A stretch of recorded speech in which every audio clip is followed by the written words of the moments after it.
Es un gusto participar de este simposio virtual de trigo y de cebada. Mi nombre es Marcelo López de Sabando, soy ingeniero agrónomo, tengo una maestría en ciencias de suelo, trabajo en la agencia de extensión de INTA Tandil. Mis principales líneas de trabajo son los cultivos extensivos, los sistemas mixtos, la fertilidad de los suelos y la nutrición tanto de cultivos de grano como de pastura. Hoy me convoca a acercarles herramientas de agricultura de precisión para apoyo de decisiones de nutrición en trigo y en cebada.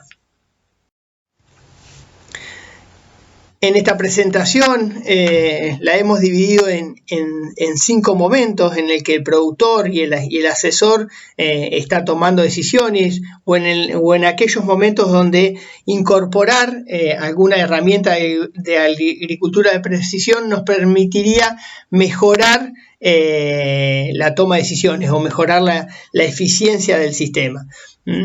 Un primer punto tiene que ver con lo que sería la modificación de la unidad de toma de decisiones, modificar de pasar de tomar decisiones a nivel de lote a tomar decisiones a nivel de sectores dentro de los lotes. Un segundo punto va a tener que ver con la caracterización de esas nuevas unidades de toma de decisión en cuanto a sus limitaciones principales de producción, en cuanto a los rendimientos que esperamos, en cuanto a características de las propiedades superficiales del suelo. Un tercer punto tiene que ver con lo que sería una definición de una recomendación de fertilización de fósforo, nitrógeno y azufre. Quizá en el punto donde no voy a profundizar, porque durante el simposio nosotros tenemos una presentación realizada por Hernán Sáenz Rosas, donde justamente hace énfasis en traernos o presentarnos los modelos de diagnóstico y recomendación actualizados de la unidad integrada Balcarce para el manejo tanto de trigo como de cebada, haciendo foco en estos mismos nutrientes, tanto en fósforo, en nitrógeno como en azufre. Un cuarto punto que consiste en qué podemos hacer o qué podemos utilizar durante el ciclo de cultivo para ir evaluando las decisiones que hemos tomado en cuanto a la nutrición. Está presentado con un título como de monitoreo, de más sintonía fina durante el ciclo de cultivo y tiene como objetivo revisar si podemos ajustar los rendimientos que estamos esperando, si podemos ajustar o detectar deficiencias nutricionales nitrogenadas asociadas a mermas de rendimiento o a mermas de calidad. Y por último, ya finalizado el ciclo de cultivo, pero importante para ajustar decisiones de campañas futuras, algunas propuestas de análisis de los resultados que hemos tenido conforme a generar un círculo virtuoso y mejoras en lo que sería decisiones futuras. Arrancamos entonces con el punto 1, con la propuesta de modificar esa unidad de toma de decisión, y la idea en esta figura creo que se logra expresar, es modificar, estar tomando decisiones a nivel de lote a pasar a tomar decisiones a nivel de sectores dentro del lote. Ahora bien, resultan necesarias 2 cosas antes de hacer esta modificación.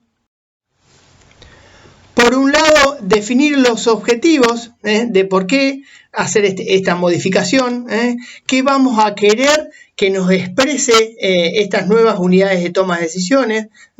Un objetivo podría ser que estas zonas nos expresen la mayor variabilidad, por ejemplo, en la oferta de un nutriente de fósforo, entonces que esta zona tenga altos niveles de fósforo y esta zona tenga los menores niveles de fósforo, pero un objetivo también puede ser que esta delimitación de zonas de productividad nos difiera según los niveles de producción que vamos a alcanzar. Entonces, que esta zona tenga altos niveles de producción y esta zona tenga los menores niveles de producción. Y no necesariamente los mismos objetivos, ya lo vamos a ver, me van a determinar las mismas áreas. Entonces, un primer punto a resaltar es la definición del objetivo de por qué yo voy a comer, qué quiero que qué variabilidad me segregue la división de zonas dentro de un lote, ¿no? Y un segundo punto consiste en, bueno, definir qué información yo voy a utilizar para hacer esta división dentro del lote. Y ahí puedo estar usando información que corresponda a mirar cultivos anteriores, puedo estar usando información de propiedades superficiales de suelo, o puedo usar información que es asociada al relieve, o puedo integrar estas diferentes capas de información para usarlo como insumo a la hora de segregar y lograr estas zonas de productividad.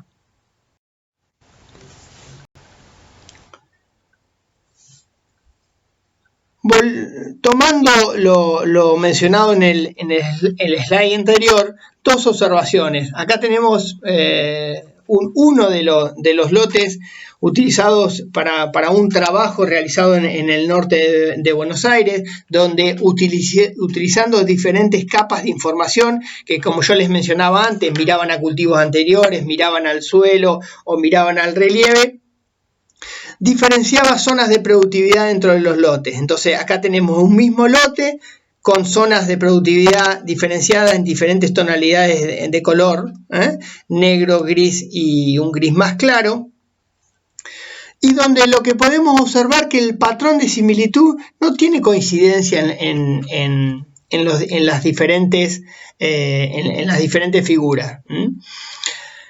Resulta entonces que la información que yo utilizo para segregar, para diferenciar zonas de productividad, me determina el resultado que voy a obtener, y no necesariamente siempre van a ser los mismos. Por otro lado, utilizando estas diferentes metodologías, y acá en el ejemplo hay un solo lote, pero el trabajo consistía en más de un lote.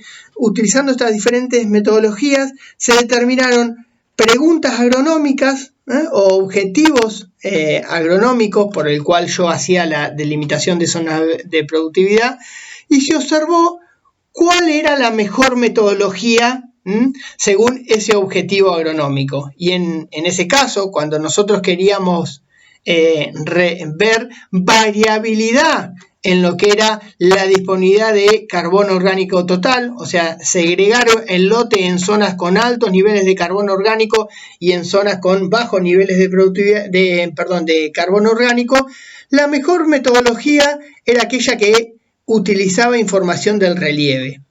Ahora, cuando nosotros queríamos segregar zonas adentro de un lote según los rendimientos que obteníamos en paquetes de producción de alta oferta de nitrógeno, la mejor metodología, la que mejor me segregaba áreas en búsqueda de ese objetivo, era la que utilizaba información de mapas de rendimiento. Entonces, para abonar lo presentado en el slide anterior, yo debería definir el objetivo de la delimitación, definirme para qué voy a modificar la unidad de toma de decisiones, y definido el objetivo voy a seleccionar qué información voy a utilizar. En rangos así generales para situaciones en el norte de Buenos Aires nos pasaba que lo más adecuado para ver variabilidad de producción era mirar los cultivos anteriores. La producción tanto con índices que miren a los cultivos como con mapas de rendimiento. Ahora, cuando yo quería ver variabilidad en algunas características de los suelos, muchas veces se asociaban mejor a capas de información asociadas al relieve. Cuando estos trabajos los empezamos a hacer, y lo estamos haciendo en lo que sería el sudeste de la provincia de Buenos Aires, ahí, dado que la limitante de producción es más marcada y en ocasiones se asocia al relieve, y además se asocia a algunas propiedades superficiales, en ocasiones El patrón de similitud utilizando información tanto de suelos como de relieve, como de cultivos anteriores, en general tiene cierta coincidencia. Y por ende no habría tantas modificaciones en lo que sería el objetivo de limitación y la capa de información a utilizar. Ahora bien, cuando esos lotes se integran con otros lotes, con otros lotes, y son lotes que se han fusionado, o cuando hemos introducido alguna modificación en la secuencia de cultivos intralote, siempre se generan modificaciones, entonces resulta necesario chequear el objetivo de limitación y la metodología a utilizar. Por último, para cerrar la temática de limitación de zonas de productividad, tener en cuenta que mi nueva unidad de toma de decisiones, las zonas adentro de un lote, corresponde seguramente a una delimitación realizada previamente a nivel de predio, a nivel de establecimiento, donde en general esta delimitación a nivel de establecimiento consideró grandes diferencias en los tipos de suelo, consideró diferencias en los riesgos de anegamiento, en ocasiones también en el periodo libre de helada. Consideró también diferencias que podemos tener dentro de los lotes en cuanto a manejo previo realizado. Y por último, consideró la diferencia dentro de el mismo lote. A ejemplo de esto, quiero decir que esta zona de productividad, que puede ser de alto nivel de producción, de un lote que le podemos llamar el lote 3, no necesariamente tenga coincidencia y deba manejarse de la misma forma que la zona de igual nivel de productividad, o sea, de alta productividad del lote 4, porque el lote 4 puede haber tenido características de manejo diferenciales en su historia de manejo, y puede venir de un área, de una macro área diferente dentro del establecimiento. Entonces, lo que nos permite, lo que nos lleva a esta modificación en la unidad de toma de decisiones es ir revisando el manejo y el ajustando la toma de decisiones lote a lote, zona a zona. Avanzamos sobre el punto 2, que es la caracterización. La caracterización lo que requiere es algo que es más clásico, que es conocer dónde estoy produciendo, y para eso vamos a necesitar siempre de una pala, de un metro, y de ir a identificar dónde estamos produciendo. La caracterización y el conocer dónde uno está produciendo nos permite identificar cuáles son las limitantes principales de cada una de esas zonas de productividad en cada uno de los lotes. Y sería deseable asociarla con lo que es la producción de los cultivos. Las limitantes de producción las asociamos con la producción de los cultivos, y en ese caso lo que podemos analizar es basarnos de lo que es la información de imágenes satelitales o de mapas de rendimiento para cuantificar cuáles las diferencias de producción entre las zonas de productividad para los diferentes cultivos. Es parte de la caracterización de mis zonas de productividad. Podemos entonces, como les mencionaba, ayudarnos de lo que es las imágenes satelitales, de lo que son los mapas de rendimiento.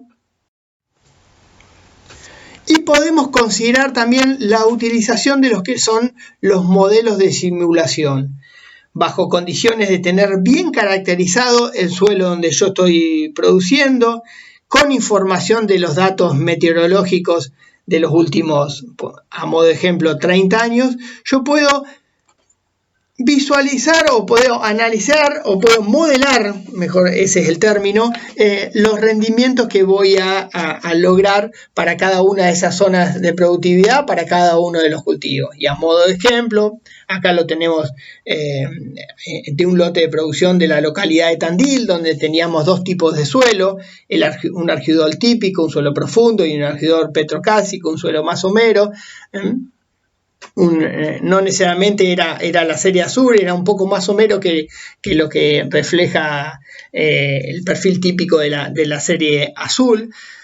Y lo que nosotros veíamos cuando modelábamos, acá está la figura, el rendimiento en relación a la probabilidad acumulada, en realidad es al revés, la probabilidad acumulada en relación a los niveles de rendimiento, y veíamos que en el 50% de los casos, para el argidol petrocálcico, obteníamos rendimientos en el orden de 3.000, mientras que cuando mirábamos para el argidol típico, esos rendimientos estaban en el orden de los 6.000. Entonces podemos no solamente ver la magnitud, sino ver la probabilidad de ocurrencia, y en función de eso ajustar nuestras tomas de decisiones, haciendo lectura del tipo de año que vamos a tener a la hora de estar decidiendo. Parte de la caracterización tiene que ver también con el muestreo de suelo, para poder tener la información necesaria de las características superficiales de suelo, y en ocasiones esta información es requerida para los modelos de diagnóstico y de fertilización que utilicemos. Independientemente de la metodología, ya sea un muestreo estratificado, un muestreo por puntos difusos o un muestreo en grilla, siempre nos vamos a poder apoyar tanto para ubicarnos como para guardar esa información con herramientas de agricultura de precisión. Y ya hemos avanzado por dos de los puntos. Vamos a pasar en lo que es la limitación de zonas de productividad, lo que es la caracterización de esas nuevas unidades de toma de decisiones. Vamos a pasar en forma rápida por el punto 3, que es el diagnóstico y recomendación inicial, para luego irnos al seguimiento del cultivo y hacer ajustes durante el ciclo.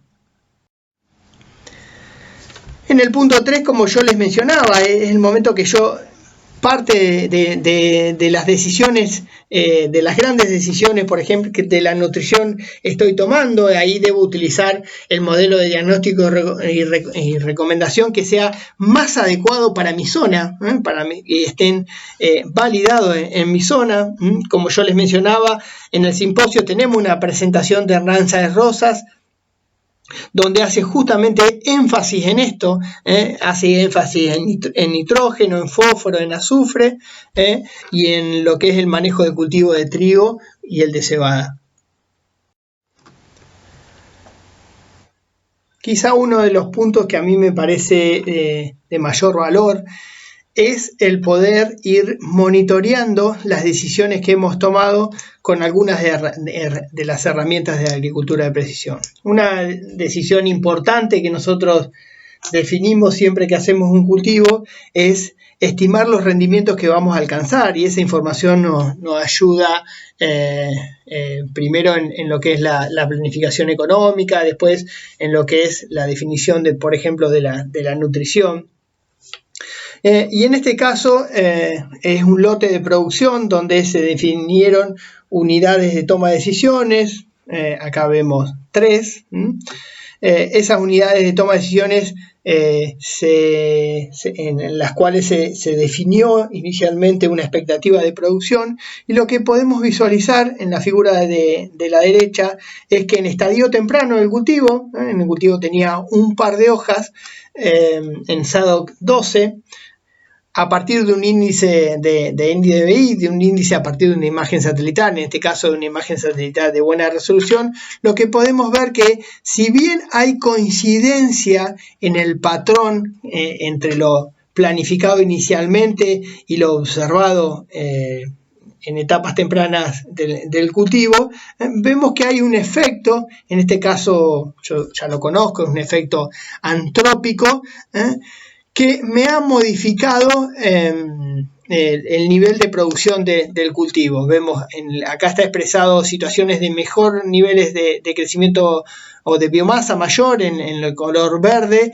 y de menor en el color rojo, y podemos ver que hay esta área marcada acá como un patrón rojo. Vemos que hay algún efecto antrópico que me está afectando por lo menos inicialmente el cultivo. Entonces, esta observación temprana del cultivo lo que nos permite es modificar esto del rendimiento alcanzable, y seguramente algunas de las decisiones que yo voy a ir tomando en adelante pueden ser mejoradas con esta consideración.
Durante el ciclo también podemos ir siguiendo el estado de nutrición nitrogenada del cultivo.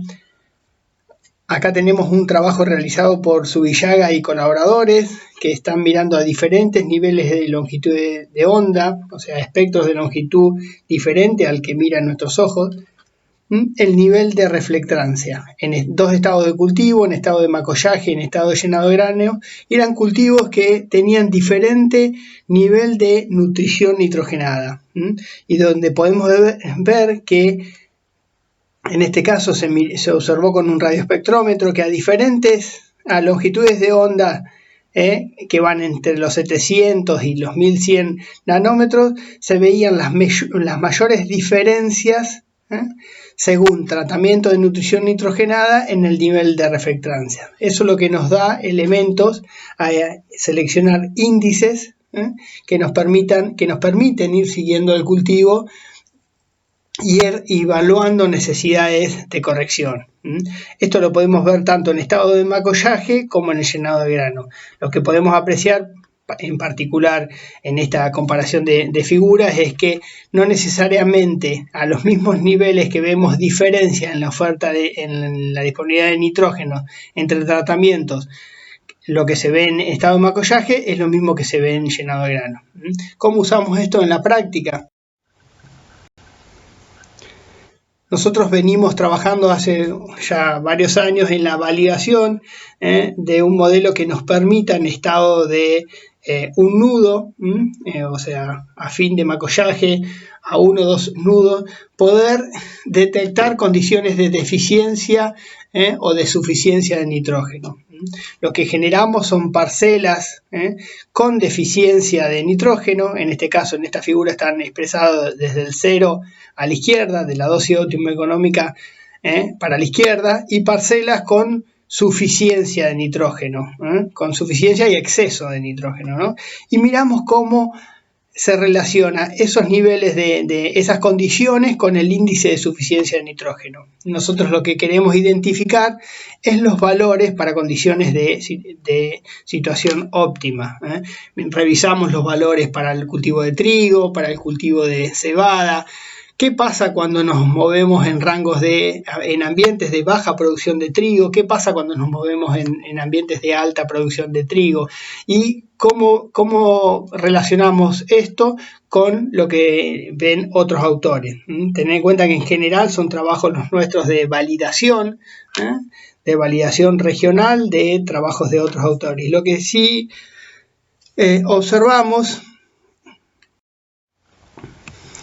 es que en general nuestros valores de índice de suficiencia de nitrógeno para condiciones de situación óptima muestran diferencias según las expectativas de rendimiento del cultivo o el ambiente donde se expresa el cultivo. Esto es trigo, y vemos que el valor de índice de suficiencia de nitrógeno para el ambiente somero es 0,93 y el valor para el ambiente más profundo de rendimientos por encima de los 4.000 kilos es 0,96. El valor de 0,96 es coincidente con mucho de lo que figura en la bibliografía como índice de suficiencia de nitrógeno que dispara condiciones de hacer corrección y no corrección en ese estadio del cultivo que es un nudo.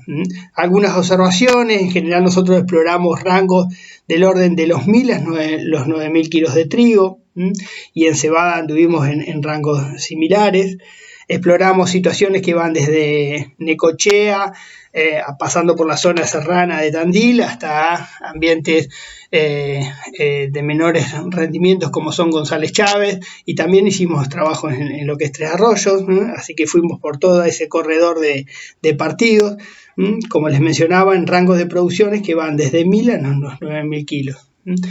Resumiendo, observamos coincidencia con lo que refleja la bibliografía. En esos estados del cultivo el 0,96 puede ser un índice que nos marque condiciones de necesidad de corrección y por debajo de este valor, y condiciones aceptables por el rango de ese valor o superior, pero sí observamos que hay diferencia entre la condición de ambientes buenos y la condición que ha sido menos explorada en la bibliografía de ambientes de menos de 3.500 kilos de rendimiento. Cuando observamos estos resultados en cebada, nos encontramos con un valor más conocido en la bibliografía de 0,96. Ahora, este dato nos dice la necesidad de hacer corrección y sí nos da una herramienta de poder identificar lotes de producción donde tenemos que hacer correcciones, pero no necesariamente nos dice con qué niveles de nitrógeno yo debo hacer la corrección. Hemos empezado a trabajar en la construcción de un modelo que nos permita decir en esos estadios con cuáles son los niveles que hay que hacer corrección de nitrógeno, pero en líneas generales ni los modelos construidos ni los datos validados de otros modelos en la zona han generado resultados satisfactorios, en condiciones, en observaciones. Con una observación general podría decirse que las precipitaciones posteriores que nos modifican muchas veces el nivel de eficiencia que tenemos con las aplicaciones en esos estadios, así como también las características del sitio en cuanto a nitrógeno anaeróbico, disponibilidad de agua en el perfil y demás, hacen que la respuesta a la fertilización muestre niveles variables en el ajuste de los modelos. ¿Cómo podemos utilizar esta información? Acá están algunos ejemplos. Para calcular el valor del índice de suficiencia de nitrógeno tenemos que tener un ambiente que nos hacemos la pregunta y una situación de suficiencia de nitrógeno, una situación donde no haya deficiencia. Entonces lo que nosotros en nuestra estrategia de manejo necesitamos construir es lo que en muchas veces se denomina una franja de suficiencia. Acá tenemos un ejemplo a nivel de lote. Este es un lote de producción. Valores más oscuros indican situaciones de mejor condición del cultivo, valores verdes más claros indicarían situaciones de menor condición del cultivo, y donde vemos que en forma diagonal cruza una situación de un verde más alto. Esa es la franja de suficiencia, una franja donde el nivel de nitrógeno de este lote está en el orden de multiplicado por 3 al nivel de nitrógeno del resto del lote. Esto es un lote observado en SADOC 31, o sea, en un nudo del cultivo. Tuvo una fertilización inicial del cultivo en etapas tempranas, en un par de hojas, y en esa fertilización inicial se construyó una franja de suficiencia. Entonces, a modo en el uso a nivel de lote, uno chequea este valor, los valores del índice del NDVI en relación a la franja de suficiencia, y cuando esos valores, esa relación entre situación que me hago la pregunta versus situación de la franja de suficiencia, cuando ese valor es menor a 0,96, uno debería hacer correcciones. Esto está mirado a escala de lote, no vamos a decidir a nivel de sectores dentro del lote, y este es un lote que para este ejemplo puntual está en condición de necesidad de hacer corrección. Este es un lote donde también tenemos la franja de suficiencia, y acá el delta no es igual a 0,96, o sea, la relación entre el lote versus la franja de suficiencia no es menor a 0,96, entonces es un lote donde no necesitamos hacer corrección. Nuevamente un lote con necesidad de corrección, y otro ejemplo de un lote sin necesidad de corrección. La franja de suficiencia, la franja de suficiencia. Este es un ejemplo donde la corrección no se va a hacer a nivel de lote, sino a nivel de sectores dentro del lote. Y acá entonces tenemos las unidades de toma de decisiones, el sector A. Esto es, les cuento antes, esto es otro cultivo. Esta situación roja es otro cultivo. El nivel acá, los verdes son valores de producción más altos, el nivel del color amarillo o rojo son niveles de producción más bajos. Esto es una imagen tomada con una cámara multiespectral, una Parrot Sequoia arriba de un avión no tripulado, donde tenemos una franja de suficiencia que se puede ver acá, y cuando uno chequea la zona, uno en este caso chequea la zona donde se va a hacer la pregunta versus la franja de suficiencia. La zona donde se hace la pregunta versus la franja de suficiencia. Y esta estrategia lo que nos permite hacer correcciones diferenciales por zona. Hacemos un nivel de corrección en esta zona, otro nivel de corrección en otro. También utilizando, como yo les comentaba, otro tipo de índices, podemos predecir o podemos estimar o disponer, la bibliografía dispone de relaciones entre los índices construidos versus los niveles de proteína. Este es un ejemplo de trigo, son datos es un vuelo que hicimos con un equipo nuestro, a Jorge González Montaner, donde después se ajustaron valores de un índice Tecario-Savi en relación a los niveles de proteína para el cultivo de trigo. Entonces podemos usar esta información e identificar situaciones donde necesitamos hacer correcciones. Lo mismo en cebada, relaciones entre el índice Tecario-Savi y los valores de contenido de proteína en grano. Entonces fuimos viendo 4 de los pasos: la delimitación de zonas de productividad, la caracterización de esas zonas de productividad. Pasamos rápido por el diagnóstico y recomendación inicial de fósforo, nitrógeno y azufre. Revisamos algunas alternativas para chequear las decisiones que hemos tomado y poder monitorear el cultivo durante el ciclo, y en casos de necesidad hacer ajustes. Y nos queda la última etapa propuesta, que es revisar las decisiones que hemos tomado finalizado el cultivo, en búsqueda de hacer correcciones para la estrategia, para manejos futuros o para las estrategias en el futuro.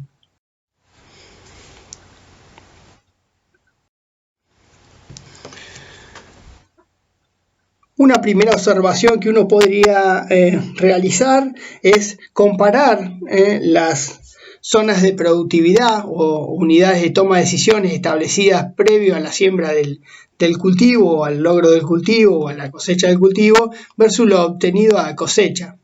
Este es un ejemplo donde tenemos las diferentes zonas de productividad de un lote y sus resultados y su mapa de rendimiento en la figura de la derecha, donde podemos ver que los patrones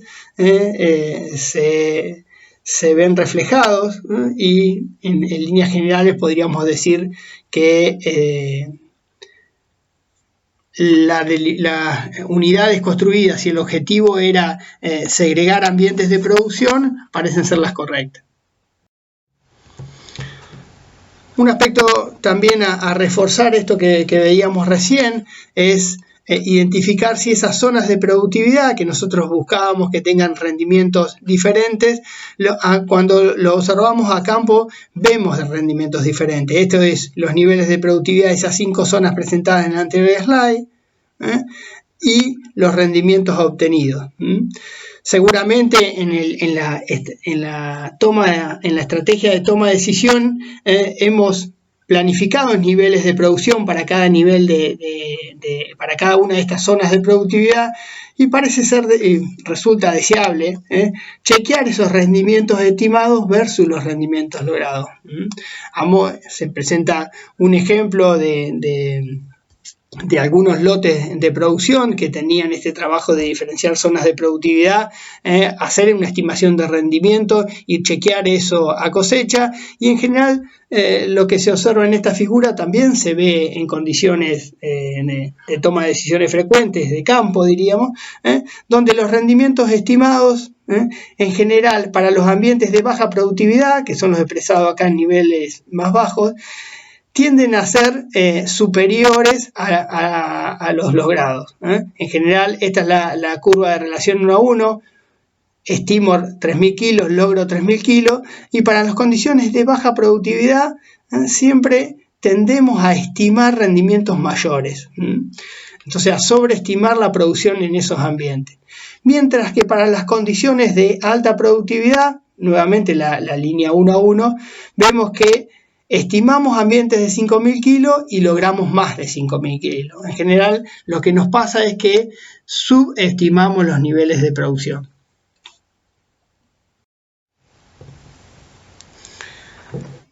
También podemos ir chequeando nuestras decisiones, nuestros modelos de diagnóstico y recomendación de nitrógeno. Estas son figuras también con datos de lotes de producción, donde vemos los rendimientos, los rendimientos logrados en relación al nitrógeno disponible para ambientes de producción baja y para ambientes de producción alta.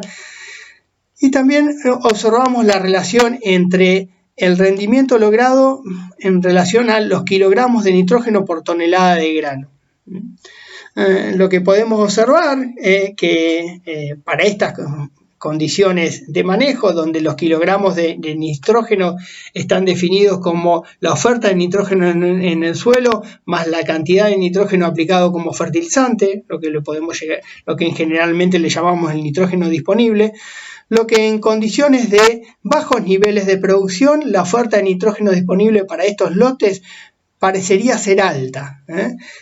Puede que nosotros estemos usando un modelo de diagnóstico de recomendación que en líneas generales, si bien no tenemos hechos ensayos, son lotes de producción, podríamos decir que hay una sobreoferta de nitrógeno. Mientras que en condiciones de rendimientos más altos, lo que vemos de oferta de nitrógeno nos podría estar indicando que estamos poniendo el cultivo en condiciones de limitantes de nitrógeno. Puede que estos ambientes, en condiciones de mejor oferta de nitrógeno, hubiéramos obtenido mayores rendimientos, que nosotros mismos con nuestro manejo estemos limitando la producción. Son entonces estrategias de visualización y de análisis de los resultados que nos permiten hacer correcciones y hacer mejores propuestas a futuro.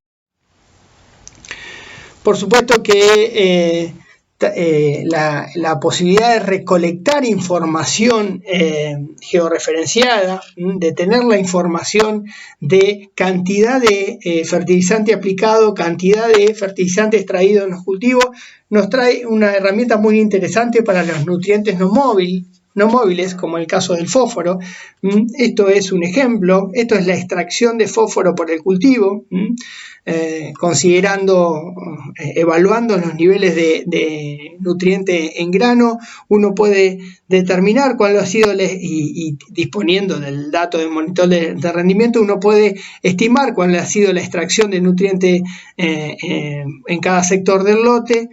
Considerando a esta extracción el aporte realizado, podemos construir las situaciones de balance e identificar áreas donde el balance ha sido negativo, para este ejemplo las áreas en amarillo y rojo, y áreas donde el balance ha sido positivo, para este caso las áreas azules. Como última observación que nosotros estamos utilizando como herramienta de chequeo de las decisiones que estamos tomando es zona de productividad a zona de productividad y lote a lote, y revisando la concentración tanto de nitrógeno como de fósforo y como de azufre en los granos. Eso nos permite ajustar o encontrar situaciones donde posiblemente hayamos cometido errores en las decisiones de fertilización, o donde tengamos lotes con algunas luces amarillas o rojas en cuanto a algún nutriente que no estamos considerando en nuestra estrategia de nutrir los cultivos. Bueno, muchas gracias por acompañarme en esta presentación. Aprovechar para presentar al equipo. Nosotros trabajamos en conjunto 3 agencias de extensión, junto también con las áreas de la experimental Balcarce, pero el equipo más chico está constituido por Luis Lanzavecchia de INTA Necochea, Ignacio Besteiro y Juan Herreguerena de INTA Lobería, y bueno, invitarlos a participar de las jornadas de campo que vamos realizando durante todo el año, donde tenemos propuestas de sistemas mixtos, propuestas de manejo de cultivos, tanto de invierno como de verano, con recorridas sobre experiencias que tienen que ver con decisiones de estructura de cultivo, de nutrición de cultivo y de control o de manejo de los factores reductores. Bueno, muchas gracias nuevamente y los dejo.